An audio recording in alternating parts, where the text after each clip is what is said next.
Cameras Extra on a Wednesday. Yes.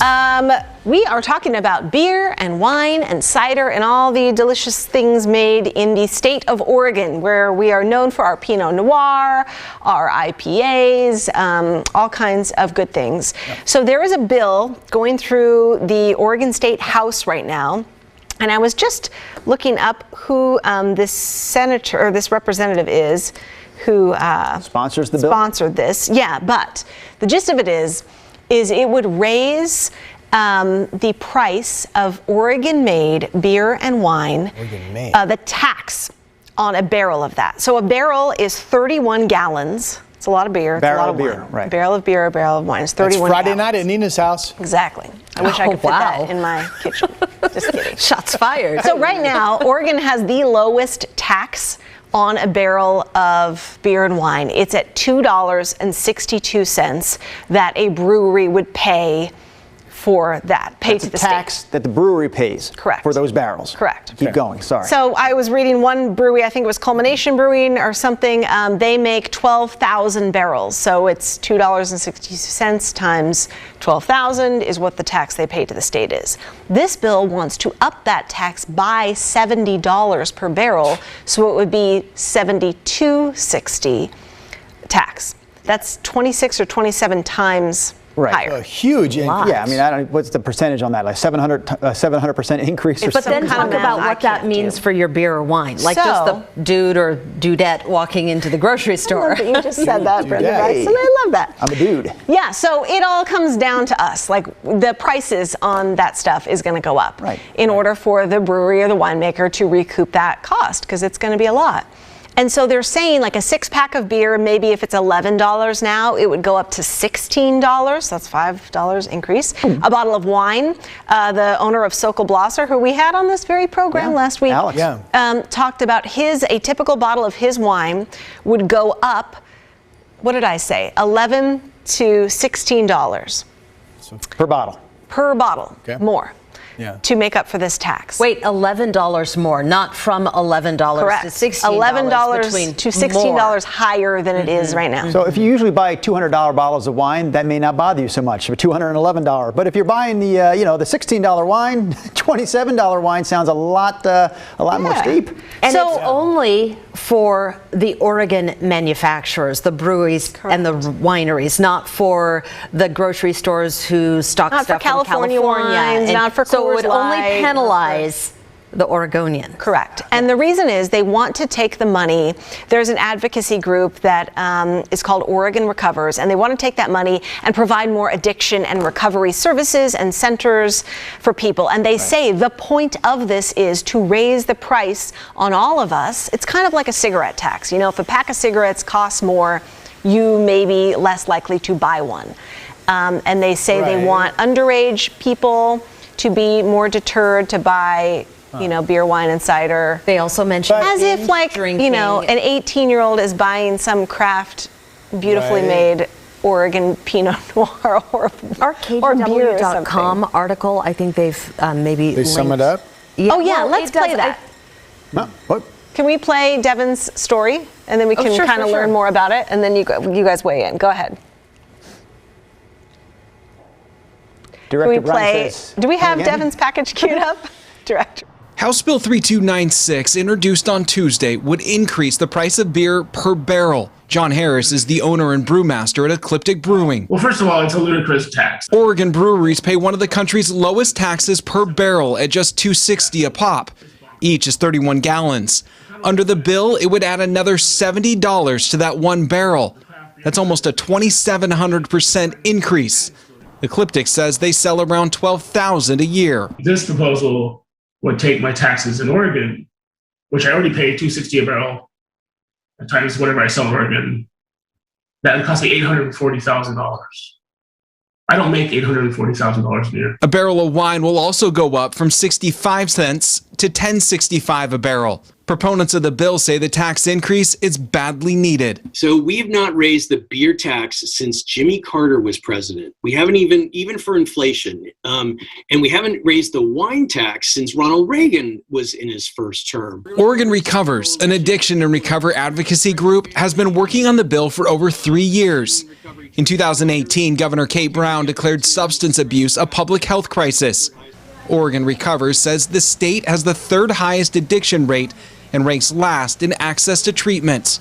The money would go into a statewide fund that would require counties to increase the amount of recovery options available. Probably 1,200 residential treatment beds scattered around the state between the 36 counties, another 1,200 detox beds, I think 3,000 outpatient slots.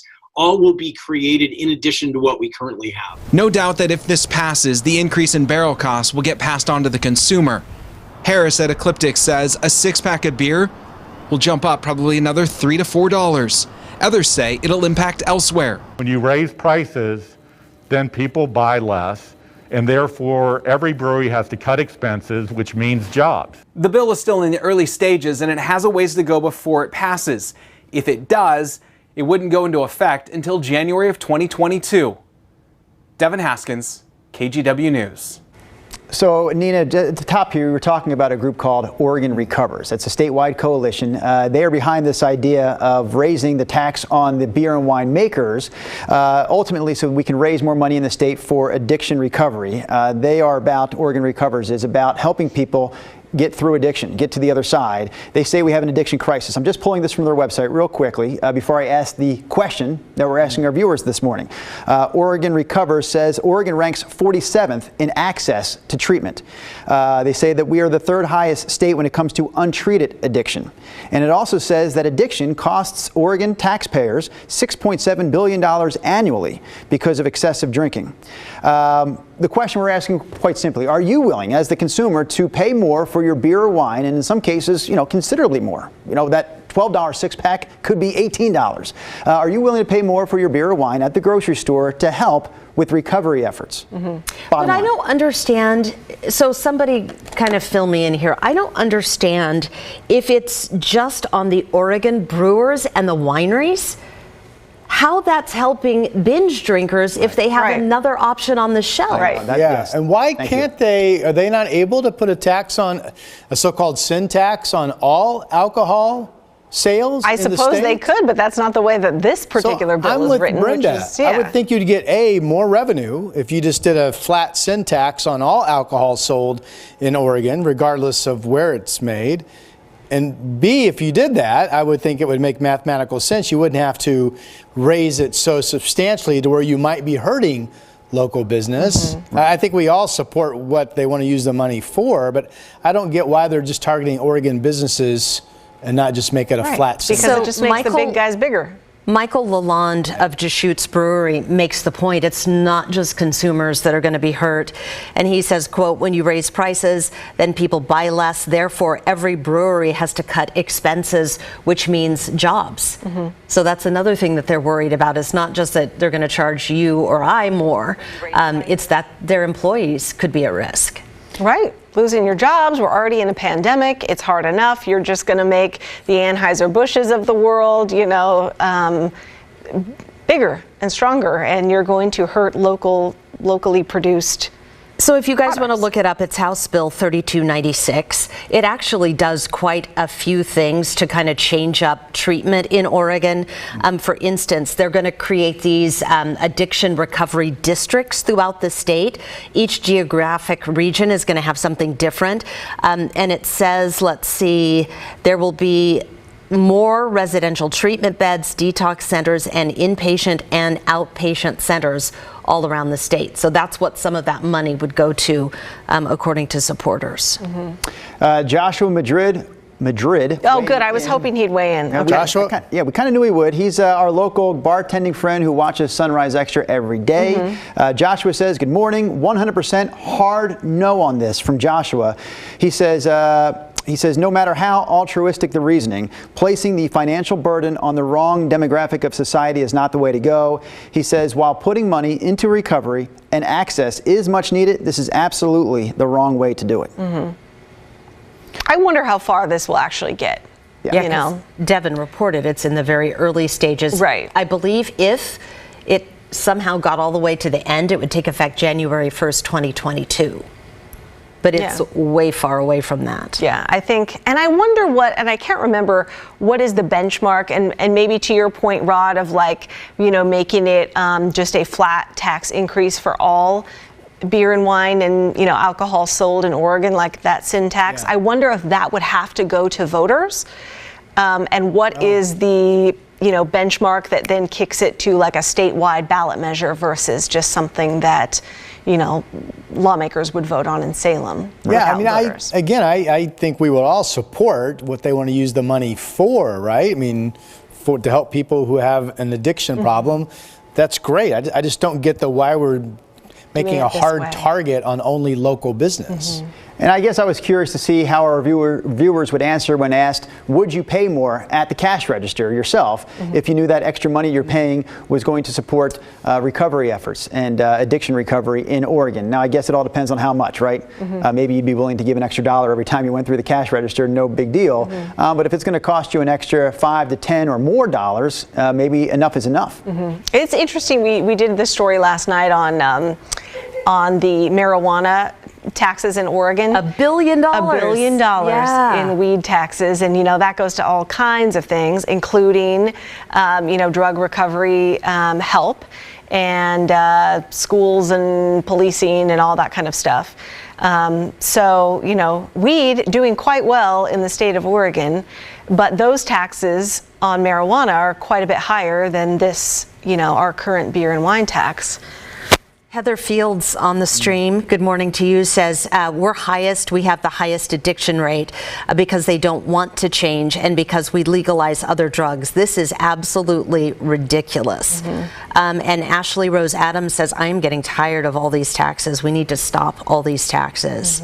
Let's see. Kay says that would make me think twice when I'm buying my favorite cider. So I guess we don't buy that much alcohol in my house. So, for the times that we do, I'd probably just go, edgy, whatever. Well, you won't pick an Oregon brand because it's going to be way more expensive. Yep. Oh, I like my Oregon Pinot. I would still buy the Oregon Pinot. I would pay more. Tracy V on YouTube. What's up to everyone on YouTube? Thanks for watching. She says, this is unconstitutional, basing it basically on income. You're saying a poorer person can't have a bottle of wine when they want one, and that's ugly. Alcoholism isn't based on income. And Angela Bark-Straz says it feels like another excuse to squash the small business. Sin tax all or nothing.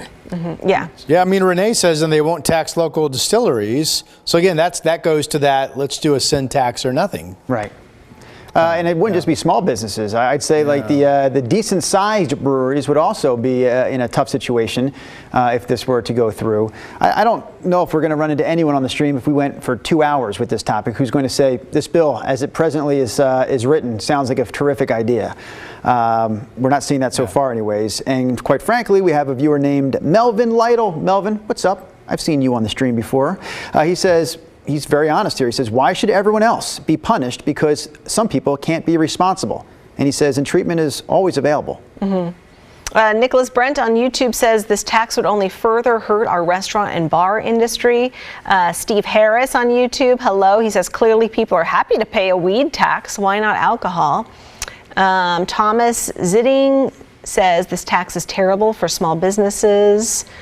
And Nicholas Brent says he'll just hike over to Vancouver for my alcohol purchases. Same with Stanford Walker on the stream. He said, I would buy my vino in Vancouver, Washington. But we've discussed that that's not the point here. If you're an Oregon winemaker or an Oregon beer maker, you're going to get taxed, and therefore you're going to have to raise the prices of your product, whether you're selling it here or selling it in Vancouver or across the country on the East Coast. Your product is going to cost more. So Stanford and others can go to Vancouver and make a purchase, but they're still not going to, I assume, purchase Oregon beer and wine because that's still going to be expensive wherever you get it. I just don't understand, why can't we have private, why does it have to go through the government, addiction and recovery centers? Why can't it be a for-profit, private enterprise? I'm going to open a center. Some of it is. But like, why do we always have to take tax money? I mean, I guess maybe there's no money in that, or maybe there's, Is it true or not true? And Brenda is so wise. You're all wise. For some reason, I always think of Brenda as being the wisest. Take that as a compliment.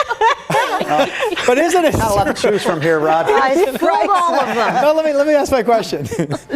Is it true or not true that the people that suffer from alcoholism or other drug addictions tend to be disproportionately favoring the lower income. Isn't that somewhat true, or is that not true?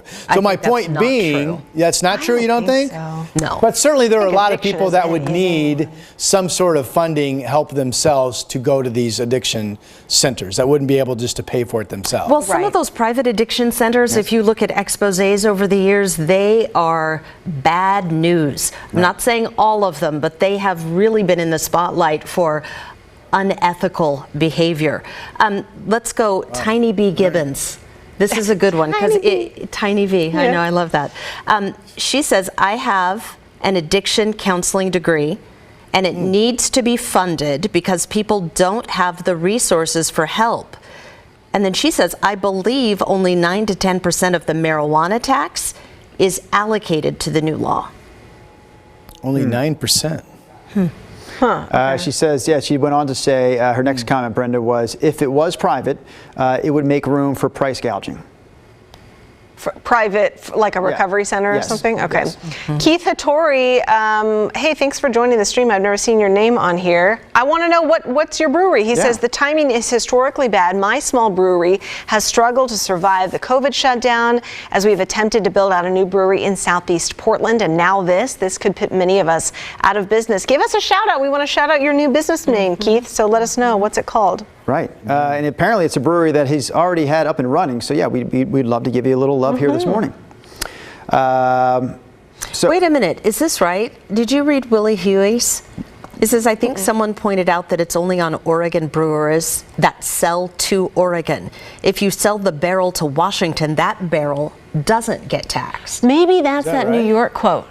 Yeah, right, because Alex Sokol was talking about it's cheaper now for somebody in New York City to buy than it is for somebody to walk into buy and ship. Okay. Well, if that's true, party at Rod's. If that's true, then we go back to what Stanford Walker and a few others said. Stanford, come on over to Vancouver to buy that Oregon-made beer and wine. It would stay the same price. Yeah. Really? I missed that part. That's a key part, honestly. That would be a key part. I don't think that's clear from this article. But that makes sense. So this is the quote from Alex Sokol, winemaker, co-president of Sokol Blosser. He says it would be a deterrent, this tax, for all wine sales. And then, quote, it would make it cheaper for someone to buy our wine in New York City and have it shipped here than to buy it from your local grocery store. What I don't understand is you're making the wine in the state and the wine is taxed at the production level in the barrel. Right. When it leaves the state line, it's already been taxed, right? It's not a sales tax. So that goes back to my original point, right? If the prices are raised on the bottles sold in Oregon, it's already been taxed before it was even bottled. So why wouldn't the price go up across the river? Somehow it's written where if the brewery can show they're shipping this barrel out of state, that it's not taxed then. But you're not but shipping full barrels. Production level. You're right. Yeah. 2 viewer comments. Olivia, showing very little faith in how the system works. She says how much of that tax would actually go to what it's intended for. She says the state is already taxing people to death. And then we did hear back from Keith, the brewer. He says the name of his brewery is Brewery 26. Nice. Which maybe that's, is it on Southeast Powell then? Because that's part of like Highway 26, right? There along. Oh, cool. Powell, perhaps. Gotta check it out. What kind of beer do you guys make? Lori Grady said, I had to pay private counseling for my son. Luckily, I had the money. Most people cannot afford counseling or rehab. Well, I think there does clearly need to be some financial support for people who can't afford that. How do you guys feel about this comment from Harmony? Harmony says, I have a close relation to someone who is, or I have a close relative who is homeless, but that person can still afford to buy drinks. Then Harmony says, alcoholism is a choice, not a financial privilege. Raising the prices won't matter to an addict, but it will hurt the local businesses. Alcoholism is a disease. Yes. It is not a choice. There's a few things I agree with in there. That's the line though that stuck out to me is I don't know if anyone chooses to be an alcoholic, pardon me. Oh, no, I would think not. Yeah. Well, I think it is to some extent self-inflicted. Yes, I mean, obviously you have to participate in grabbing it and lifting it. We can go down this whole other road that maybe we don't want to with a little time to spare. But yeah, I mean, when it comes to any of those addictions, I always feel like that is not a choice. And I know what you're saying, Rod. the person in charge, the adult that's making these choices, ultimately, has to, I guess, account for themselves. But there is something inside some people that is not inside other people. I firmly believe that. Yeah. Where you have a drink and you've had drinks your whole life and you're fine, other people start taking drinks and suddenly they can't stop the drinking and they want it all the time. And so, you feel for those people, whether it's drugs, alcohol, gambling, whatever. And we do need to start talking about it as a public health crisis and not as a moral failing. And I feel like that's our society. That's where we've gone wrong. And that's why a lot of people don't want to I don't want to tell you I struggle with alcoholism or, drugs, having issues with those. Why would you want to divulge that if you're going to be demonized? And, it's like, it's your fault. It's your fault. Of course, there is personal responsibility to everything that we do, right? But that should be a public health matter. That should not be a moral issue. Yeah, well said. And part of this was also aimed at maybe curbing the underage drinking problem, because they figure if people who are underage, if we raise the prices on beer and wine and other alcohol, that they wouldn't be able to afford it. But that's a stupid argument, quite frankly. When I was underage, I was not buying that. You're buying like already cheap stuff that is not made here. Well, I wonder if this bill will end up going forward, but with a price reduction on how much the tax increase is. Because it just seems like the eyeball test says that Salem would not pass. It's a drastic tax increase on local business all at once. You know what I'm saying? Yeah. So it'll be interesting to follow this. The numbers they sound absolutely ridiculous. Currently, again, a barrel of beer, a beer maker in this state is taxed about $2.70 for that barrel when they make it. And this bill would suggest them being taxed now $72. Yeah, it's it's a 2,700% increase, and for wine it would be a 1,600% increase. So stay tuned. We will keep following this. It is very new, in Salem. So we'll talk about it later. You guys have a great Wednesday. Get outside. It's going to be sunny in the 60s.